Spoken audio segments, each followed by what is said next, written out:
Good morning प्यारे दोस्तों, dynamic classes में आपका स्वागत करता हूँ। मैं पहले तो आज हम लोग जो है कल 12th का फाइनल बोर्ड एग्जाम का जो परीक्षा है हिंदी पेपर, आज उसके विषय में कुछ चर्चा करेंगे और आपका बहुत ज्यादा समय ना लेते हुए कुछ महत्वपूर्ण टॉपिक पे जो है डिस्कस करेंगे। कुछ की पॉइंट इंपॉर्टेंट उसको आप समझ लीजिए कि परीक्षा में कैसे आएगा प्रश्न। पहला और दूसरा प्रश्न आपका जो है 5-5 बोर्ड विकल्प भी आता है, जिनमें आपको जो है कुछ ज्यादा मेहनत नहीं करना है, आपको एक बार उसको पढ़ लेना है। लेकिन जो तीसरा प्रश्न होता है उसमें मैंने कुछ तरीके लिख दिया है यहाँ पर। जैसे यहाँ पे जो है पाठ का नाम लिखा हुआ है कि यहाँ पे राष्ट्र का स्वरूप है, शब्द यहाँ पे महत्वपूर्ण है भूमि, राष्ट्र, धरती।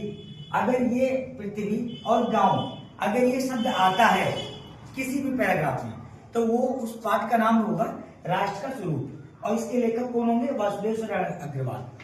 इससे आप आसानी से संदर्भ भी पहचान सकते हैं और व्याख्या भी कर सकते हैं। दूसरा पार्ट है अशोक के फूल। यहाँ पे देखो मनुष्य, अशोक, भगवान। अगर ये शब्द आता है मनुष्य, अशोक या भगवान किसी भी पैराग्राफ में तो वो आसानी से उसको आप कर सकते हैं। यहाँ पे दिया गया। तीसरा पार्ट आपका भाषा और आधुनिकता में एक ही शब्द कॉमन होगा, भाषा। अगर आप भाषा शब्द को कॉमन अगर आप पहचान पा रहे तो उसका पाठ का नाम है भाषा और आधुनिकता। इस तरह से आप गद्यांश पे इससे बाहर नहीं आएगा, हमारी गारंटी है। एक भी क्वेश्चन इससे बाहर नहीं जाएगा।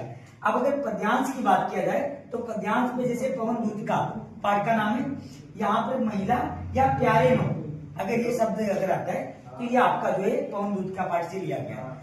अगला है केके का अनुताप। यहाँ पे जो है सिंगी, जल या माता न कुमाता, अगर ये शब्द आता है तो ये आपका जो है केके का अनुताप। अब एक लाइन मैंने लिख दिया है, एक इंपॉर्टेंट पॉइंट कि कौन हो तुम वसंत के दूत, ये आपका पाठ का नाम है श्रद्धा मनु।